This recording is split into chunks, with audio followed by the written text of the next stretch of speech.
हजरत मूसा अलैहिस्सलाम और समुंदर का चमत्कार।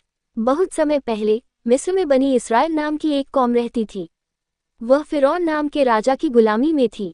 फिरौन खुद को खुदा कहता था और लोगों पर जुल्म करता था।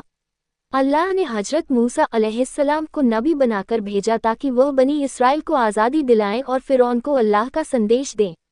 अल्लाह का पैगाम और फिरौन की हठधर्मी। हजरत मूसा अलैहिस्सलाम अल्लाह के हुक्म से फिरौन के पास गए और कहा, अल्लाह तुझसे कहता है कि बनी इसराइल को आज़ाद कर दे और सच्चे खुदा की इबादत कर। लेकिन फिरौन ने इनकार कर दिया और मजाक उड़ाया।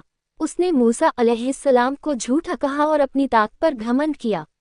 अल्लाह ने फिरौन को सच दिखाने के लिए कई निशानियां भेजी, नदी का खून बन जाना, टिड्डियों का हमला, अंधेरा छा जाना, लेकिन फिरौन ने नहीं माना। आखिरकार अल्लाह ने मूसा अलैहिस्सलाम को हुक्म दिया कि वह बनी इसराइल को लेकर मिस्र से निकल जाएं।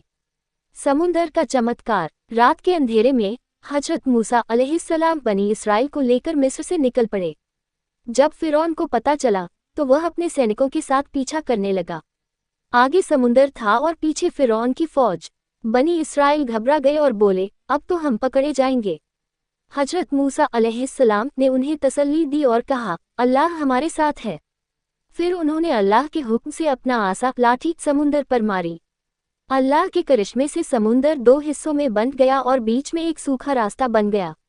बनी इसराइल उस रास्ते से गुजर गए।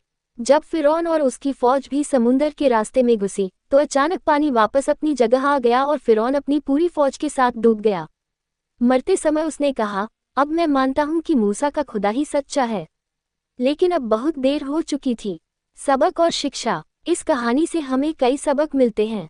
1. अल्लाह हमेशा अपने नेक बंदों की मदद करता है, चाहे हालात कितने भी मुश्किल क्यों न हों।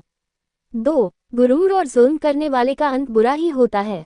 3. सच्चे ईमान और सब्र रखने वालों को अल्लाह बचा लेता है।